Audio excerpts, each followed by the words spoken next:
Good evening. Today is October 20th, 2014. Because of some other schedule, I am starting the class 1 hour in advance. I am sorry for the inconvenience. And the remaining people, you can watch it later. So at 9 o'clock or after that, the recording will be available to you. Let's come to the discussions today. The hot topic that is present in the country is today's the elections. Election results have been announced yesterday with respect to the assembly elections of Maharashtra and Haryana. With respect to Haryana, there is no issue. For the first time, BJP government is going to form its own government on its own. And with respect to Maharashtra, some issues have been taken place. And after a long period of 25 years, BJP has cut its links with the Shiva Sena. That's the reason why almost all the major political parties in Maharashtra, they contested on their own, and unfortunately, no party could get the clear-cut majority. This is what we have discussed in the previous classes also, and during that time we have expected that this is going to happen, and the same thing has come into the picture today. But otherwise, BJP has become the single largest party with respect to Maharashtra assembly elections. Out of 288 seats in Maharashtra assembly, BJP has got 122. That is not sufficient for BJP to form the government. That's the reason why it requires minimum 145 seats. 145 seats to form the government. Hence, there are two important political parties. One is Shiva Sena. It is just thinking and it is waiting for the word from BJP so that Shiva Sena may be extending its support to BJP and they may form the government. Otherwise, Nationalist Congress Party, which is headed by Sharad Pawar, is already there. They already announced yesterday itself they are going to provide the outside support to BJP to form the government so that a stable government will be formed. So we will wait and watch what are the developments that are going to take place.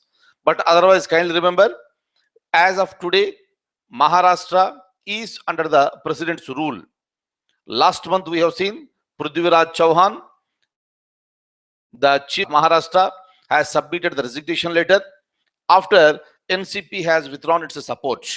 And during that time, the governor of Maharashtra, C.H. Vidyasagar Rao, recommended for the imposition of the president's rule in Maharashtra.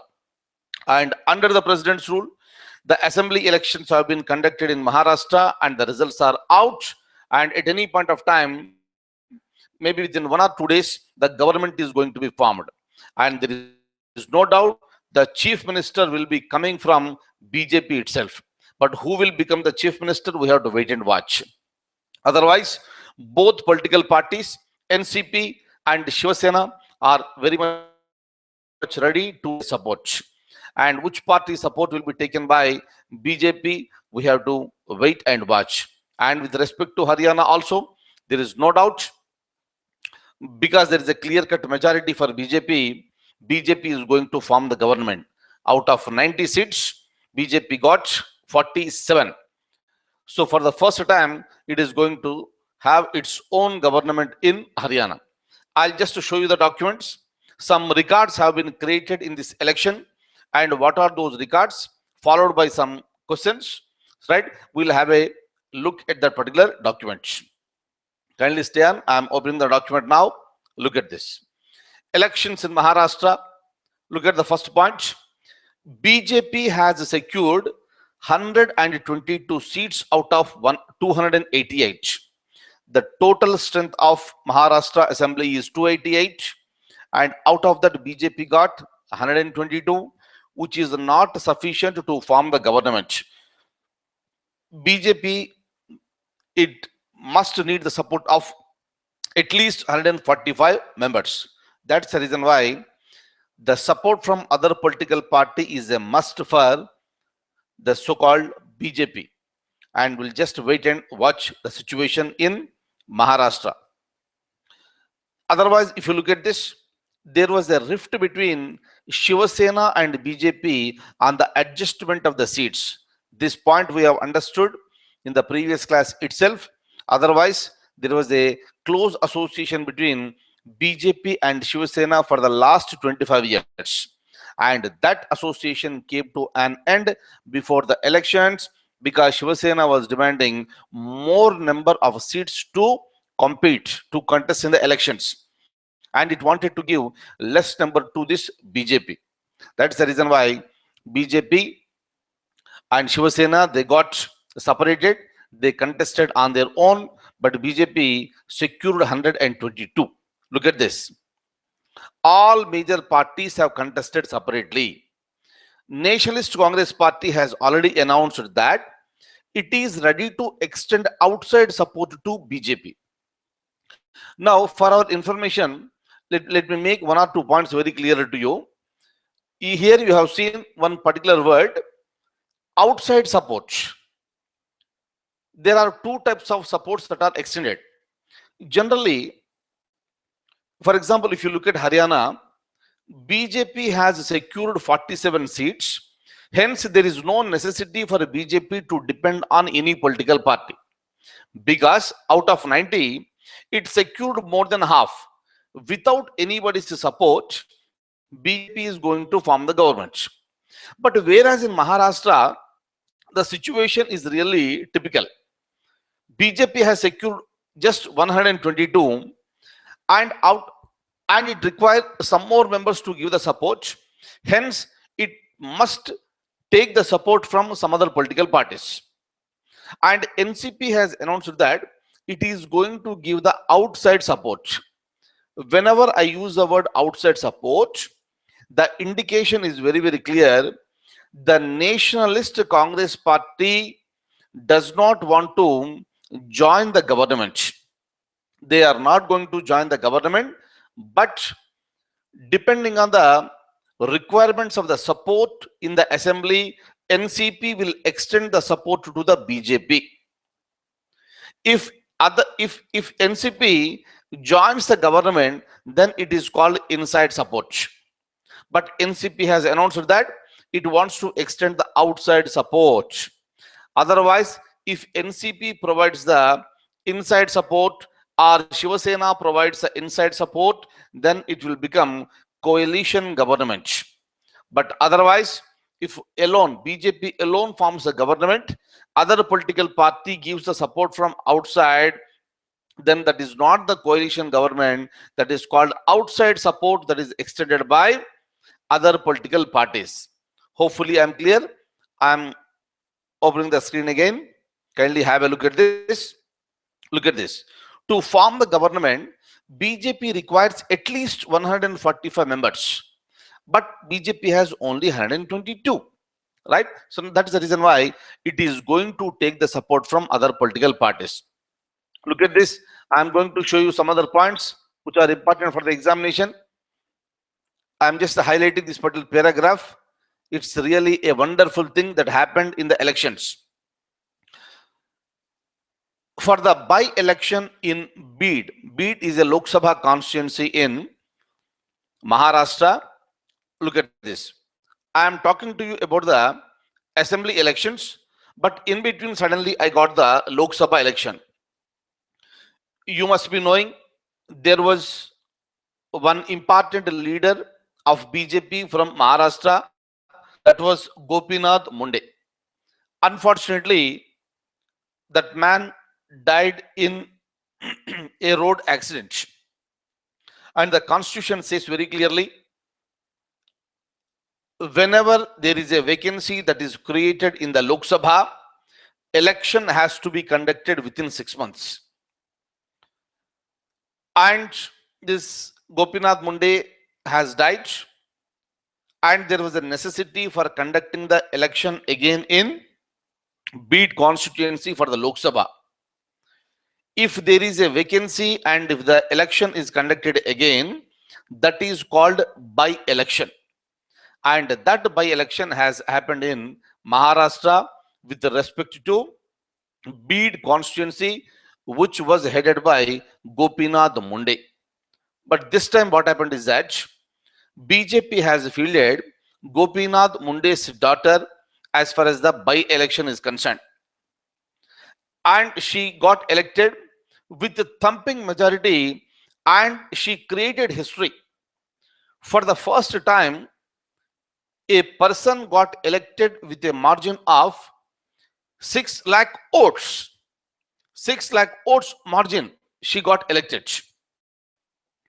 And she defeated her nearest rival who belongs to Congress party. 6 lakhs is the highest so far. It is the margin, it is a majority. With that majority, the total votes that were polled for her was about 9 lakhs. Her margin itself, the gap between the winning candidate and the losing candidate is more than 6 lakhs, and that created the history. And in the examination, anything may be a question. Who of the following candidate got elected with highest number of margin votes in the Lok Sabha elections? Clear? Otherwise, the question may be related to the previous points, and I will show you those points now. Look at this. For the by-election in Bid Lok Sabha constituency that was vacated because of the sudden demise of Gopinath Munde, his daughter Preetam Munde contested and created a record by winning with a margin of 6,96,321 votes, almost 7 lakhs. Almost 7 lakhs majority. So very, very huge. This is the record in India. She was polled more than 9 lakh votes. Right. Kindly look at this. Look at this particular point here. The previous highest was Anil Basu, and he belonged to CPM, and he got elected from Arambagh constituency in West Bengal in the year 2004. But today that record has been removed and new record has been established by Preetam Munde of BJP. Very, very important. Kindly remember this. And before that one, look at this. The highest was by Mr. P.V. Narasimha Rao. He was the former Prime Minister of India. Of course, he was no more. So there was a situation of the by-election in Nandyal constituency of Andhra Pradesh. So during that time, most of the political parties have not fielded their candidates, and P.V. Narasimha Rao, he got elected with a huge margin of 5,80,000 votes. It happened from Nandyal constituency of Andhra Pradesh. That may not be a question in the examination, but in the examination today, so the question may be related to Preetam Munde, or the question may be related to what is the Lok Sabha constituency. Kindly remember these points. Okay, I'm just going to some little points are there. Have a look at this. Elections in Haryana. Look at this. For the first time, the BJP is set to form the government on its own. I told you already. Second point also I told you. It won 47 out of 90 seats. Look at this. Another important point with respect to Haryana.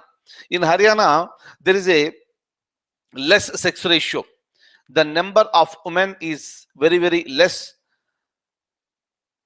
per 1,000 men when compared to remaining other states. But for the first time here, out of 90 members that are present in Haryana Assembly, 13 members, 13 women members, they are the women, they got elected. And with respect to Haryana, this is the highest ever so far. It's a very, very, very good sign. It should be appreciated. I am going to the next point. Kindly, I request all of you to think on these lines. When the Lok Sabha elections occurred, in India in the month of April and May, during that time, Bharatiya Janata Party has got the thumping majority. It got 282 seats in the Lok Sabha. During that time, the people were started saying that it is the Modi wave. Good. It's a Good thing that happened for a political party after a long period of time. And later some by-elections were happened in various states like Andhra Pradesh, Uttar Pradesh, or some other states. Maybe in Rajasthan, Gujarat, so many states. And unfortunately, the places that were holding by BJP, it lost it.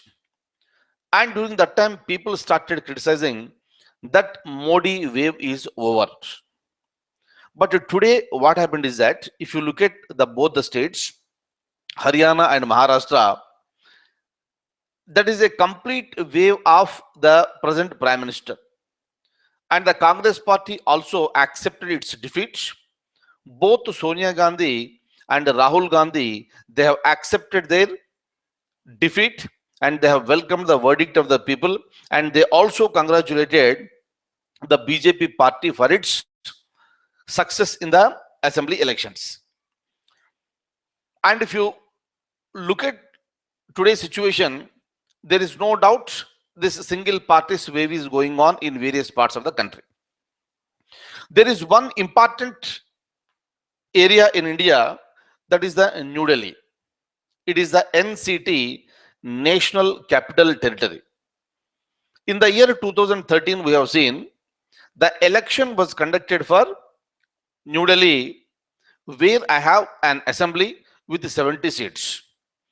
During that time, Arvind Kejriwal formed the government, Aam Aadmi Party, and he was given outside support from the Congress party. Just now I told you what is the meaning of the outside support. But within a short period of time, Arvind Kejriwal has submitted the resignation letter. That was the reason President's rule has been imposed in Delhi. Today, in Delhi, there is no government and Delhi is under the clutches of the President's rule. But now what happened? We have seen the Lok Sabha elections. We have seen the elections, latest elections in Haryana and Maharashtra. So it seems that the wave of BJP is continuing, the wave of Narendra Modi is continuing. Now kindly think that, should it be the right time for the BJP to recommend for conducting elections again in New Delhi today? Kindly think on these lines. If the elections are conducted now, what is going to happen? If the elections are delayed, what may happen? What do you think? What do you think now? Maybe this is the right time for the BJP because it is there in the central government. It can conduct the elections even in New Delhi, and definitely the BJP may win more number of seats in BJP in New Delhi, and there is every possibility that BJP may form the government in New Delhi also. Kindly think on these lines in order to improve your analysis. Very important. Hopefully I'm clear. I'll just go back to the document and I'll show you some more points. Look at this. Think this. With the victory in both the states, should the BJP plan for assembly elections in Delhi? Kindly think with the cool mind. That is very important for the success in the examination, right? I'm scrolling it down. I think we have a question here. Look at this. Maybe a possible question. Look at the question. I told you already how to read the question. Read with calmness. Read with peace of mind. Read with understanding.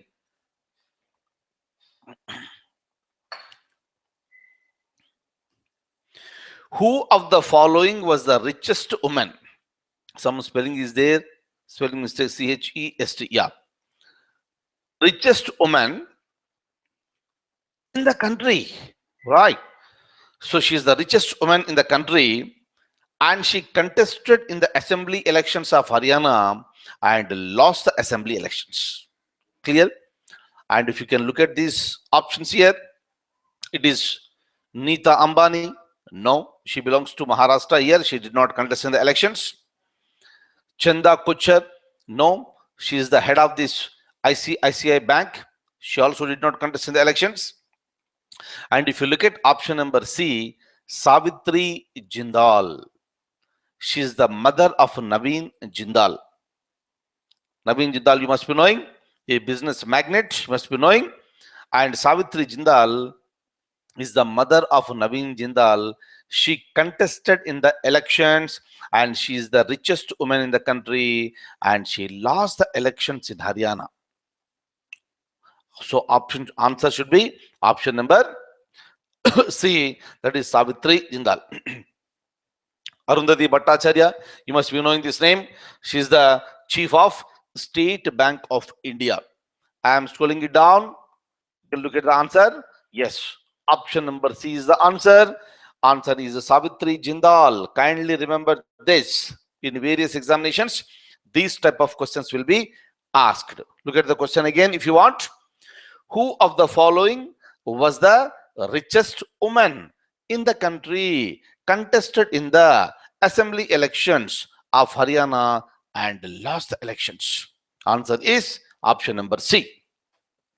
I'm scrolling it down. Look at this. I think I have some point here. Note. She's the mother. She is the mother of Naveen Jindal. Naveen Jindal is a business magnate. You must be knowing this gentleman. I'm scrolling it down again. Because the elections of Haryana happened, any question that is related to Haryana may be asked in any examination. Look at the question again. This person is very much there in the news. Who of the following was the former chief minister of Haryana and he was jailed for 10 years in teachers recruitment scam? About this man we were discussing in the previous class also, previous week. It was Mr. Om Prakash Chautala. He was convicted and he was given jail sentence. He was thrown behind the bars because of his age. He has been age and ill health. He has given the bail and he came out and he started taking part in the campaigning of the assembly elections of Haryana. So Delhi High Court took it very seriously and the Delhi High Court asked this man to come and get surrendered. Orders were issued and this man again came back and he surrendered. Right now he is placed in Tihar jail. And unfortunately what happened is that, so this person took very active part as far as the campaigning is concerned. And he was saying so many things. He said that he wanted to become the chief minister and if he is thrown behind the bars from the jail, he wants to take the oath of office. Very unfortunate that we have such type of people to speak like that. And this person is the Om Prakash Chautala. I'm going back here. Look at this. So and remaining all the people. For example, if you look at this Bhupender Singh Hooda, right? Yesterday itself, he submitted his resignation letter because the elections results are out. And within 1 or 2 days, the BJP is going to form the government and we are going to have the new chief minister for Haryana. But otherwise, till yesterday evening, it was Bhupender Singh Hooda. Om Prakash Chautala, just now I told you. And the remaining C and D, Bansilal and Bhajanlal, these were the former chief ministers of Haryana. All the 4 members are related to Haryana only. But here, option number B is the answer for our question.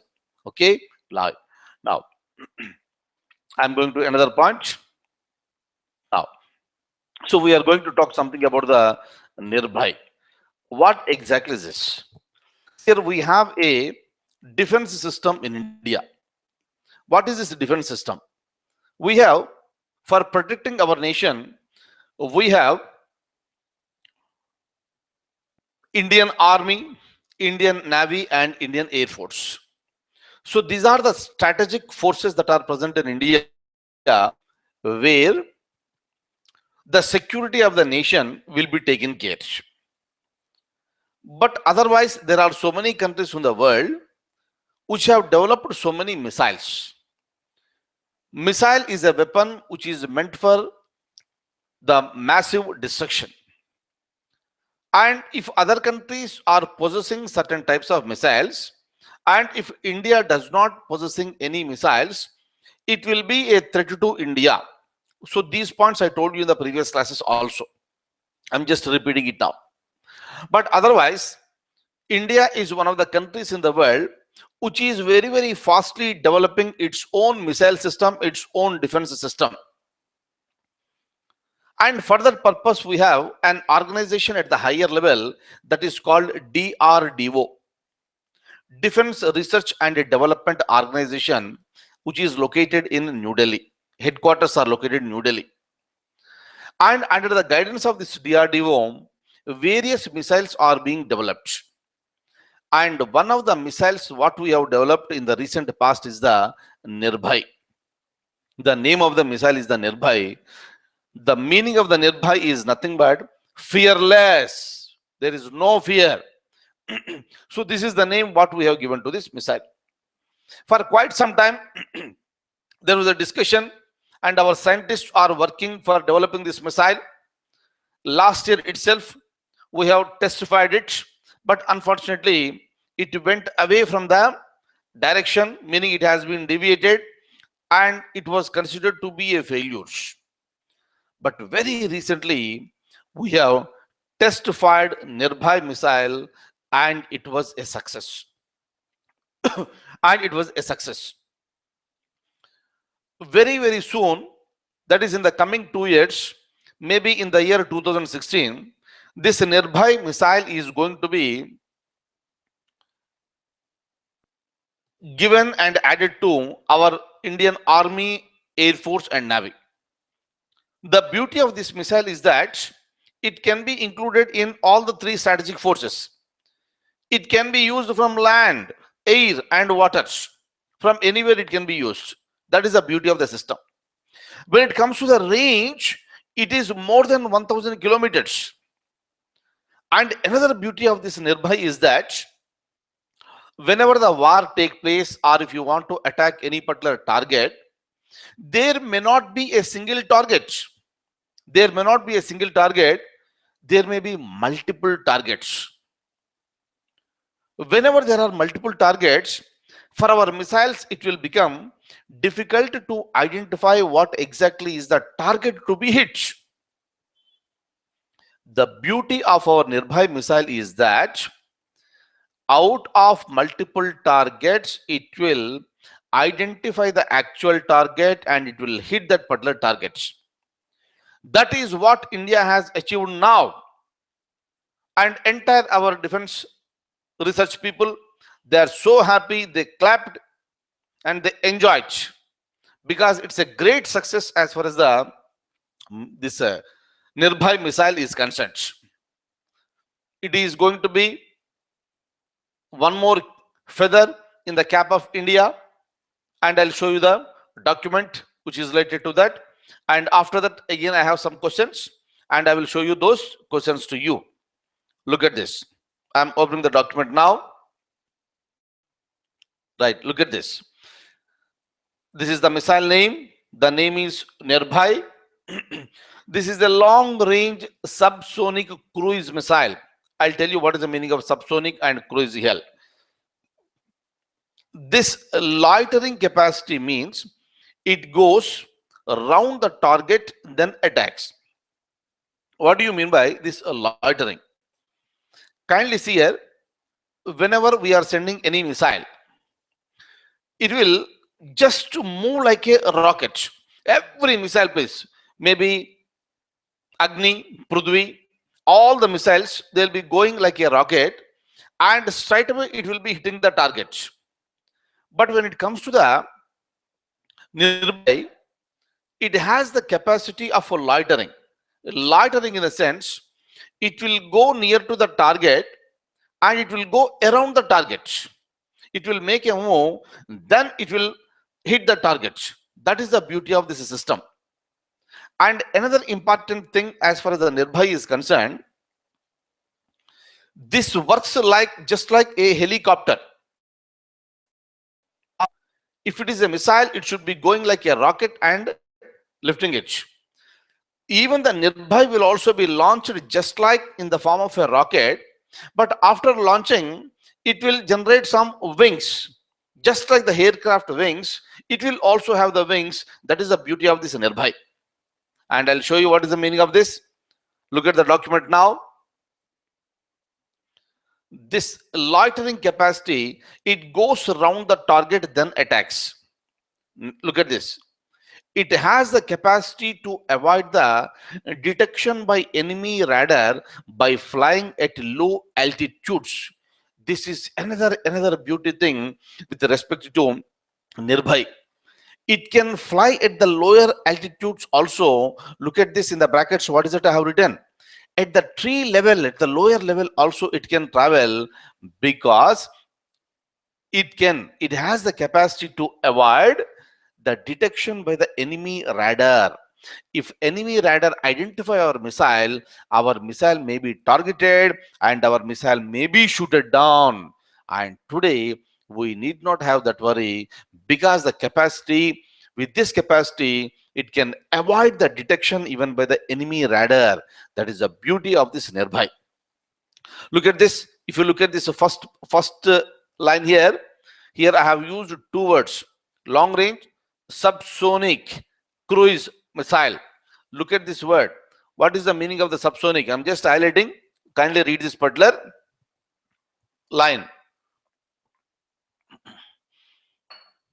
Whenever we use the word subsonic, this is an aircraft with a maximum speed less than that of speed of the sound. People with physics background here, you must be knowing about this, the speed of the sound. And with respect to this particular aircraft here, the maximum speed is less than the speed of the sound, and that is 1 Mach.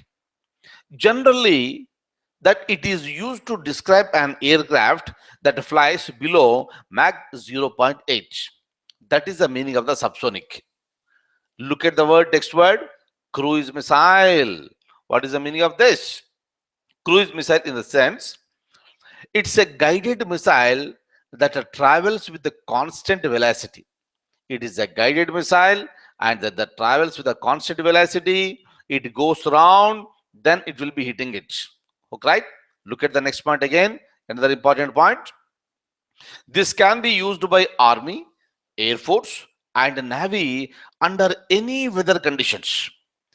Right? Most of the times what will happen, a missile may be used either by Army or by Air Force or by Navy.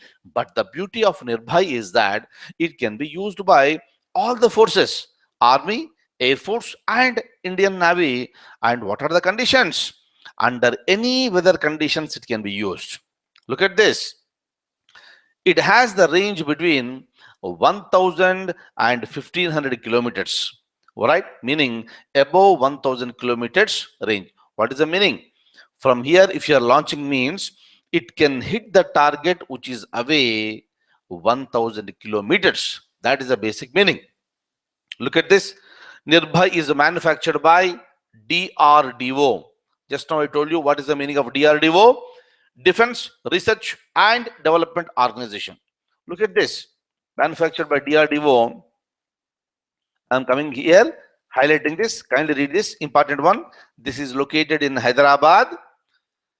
It is developed in Advanced System Laboratories, that is called ASL, and which is located in Hyderabad. This ASL is a subsidiary of DRDO. Okay, because the DRDO is very much there in the news, this is a possible question in the examination. Kindly look at that point now, which I have highlighted. This DRDO is headed by somebody called Director General, and right now the Director General is Avinash Chandar. Always there in the news. Kindly remember this gentleman, the name of this person here. The Director General of DRDO is Avinash Chandar. Look at the other points. He is the ex officio scientific advisor to the Defense Minister with respect to the scientific advices to the defense minister, it will be provided by Director General, that is Avinash Chandra, and he is also the secretary for the Department of Defense. What do you mean by this? Sir, if you look at the defense ministry, under the defense ministry, again we have various departments. There are 3 departments that are present in defense ministry, and one of the departments is the Department of Defense, and that is always headed by a secretary, and that secretary is always the Director General of DRDO.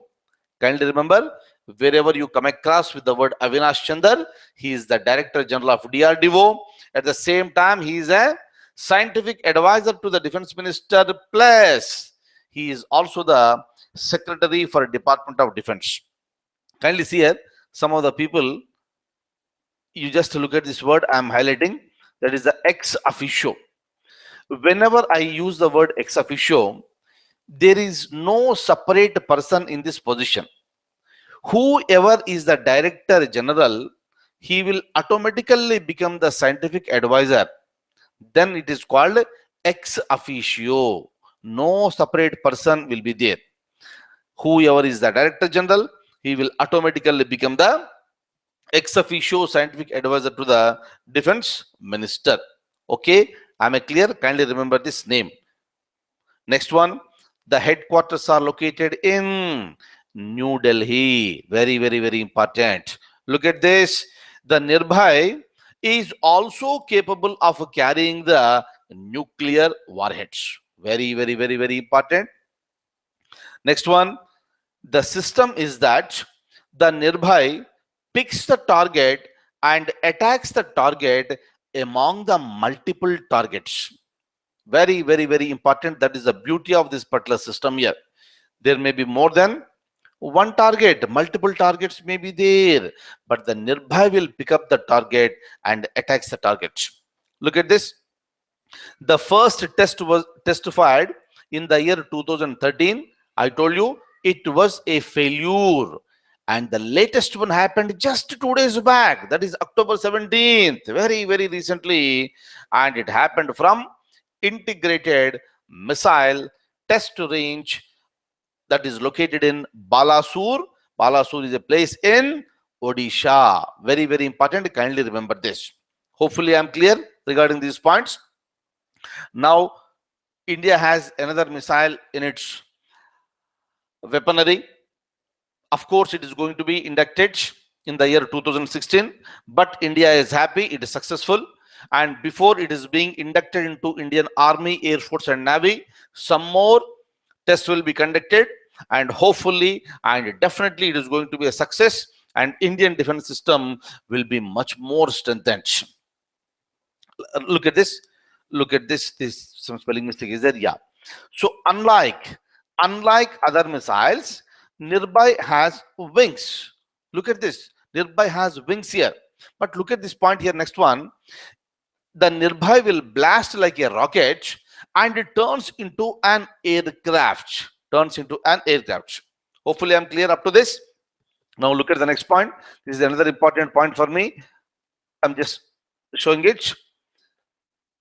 If you look at this United States of America or our neighbor Pakistan, they already have such type of missiles. If you look at this Nirbhay, it is an answer to United States of America's missile that is called Tomahawk, and Pakistan's missile by name Babar. This is the name. These are the names that are given by the respective countries. Kindly remember these points. Okay. Anything may be a question. Now I'm just scrolling it down, and you can look at the question and answer the question now.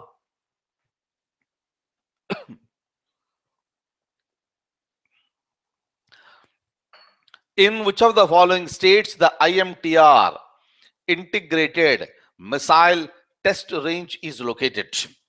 Just now I have shown you. You can pick up the answer. What is the answer here? Odisha. Very, very, very, very important. Just now I told you the place also. Kindly remember Balasur. It's located in Odisha. So answer should be option number C. Yes. Okay. Now Look at this. Another question. You know the answer now. Read the question and answer it. The Director General of DRDO is A, B, C, D, V.K. Saraswat. V.K. Saraswat stands for Vijay Kumar Saraswat. He was the former Director General of DRDO. But right now we have seen it is Avinash Chandar. So option should be B. So option should be B, and is the Avinash Chandar is the right. And another point we have already seen, the headquarters of DRDO is located in, answer is New Delhi. Just now we have seen this. Kindly read the question. Answer is the D here, right? Now, another question is there. Let's look at the question here. Kindly read this. Some other information. It is not related to DRDO or something. Read the question first. Which of the following states chief minister made a controversial comment saying that the irresponsible doctor's hands should be chopped off? This is the statement that is given by a chief minister in India. Very, very, very, very unfortunate statement. According to this chief minister, the doctors are not performing their duties properly, and if any doctor is behaving irresponsibly, his hands should be chopped off. If the statement is given by any common man, we can understand, but this controversial statement has given by one of the chief ministers in India, and that chief minister is the Bihar chief minister. He is holding a constitutional position. Whatever may be there in his mind, that's a different thing. But whenever you are speaking to the media, whenever you are speaking to the people, you have to be under lots of control, Mr. Chief Minister. And unfortunately, what happened is that though the Chief Minister has regretted because of his own statement, today Rashtriya Janata Dal MP, he is called Pappu Yadav.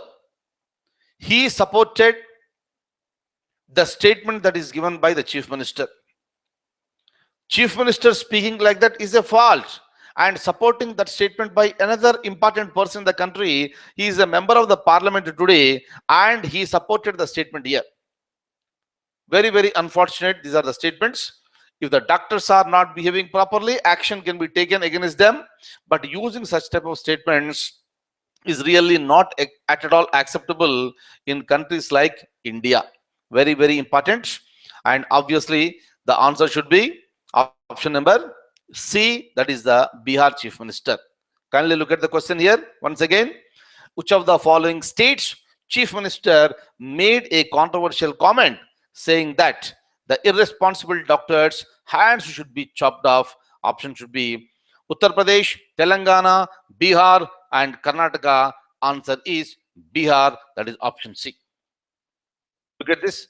I have some two statements are there, and kindly have a look at this. Note, the Chief Minister, the present Chief Minister is Mr. Jiten Ram Manji. And these statements of the Chief Minister were supported by RJD MP. His name is Rajesh Ranjan, but he is popularly called Pappu Yadav. Very, very unfortunate statements were given by these two people. It should not be happening here, right? Now, so let me stop the class here today, and we'll be meeting tomorrow at the same time. I'll be informing you the timings here. Fine. So thank you so much for being with me. Have a very nice day. So thank you so much. See you in the next class.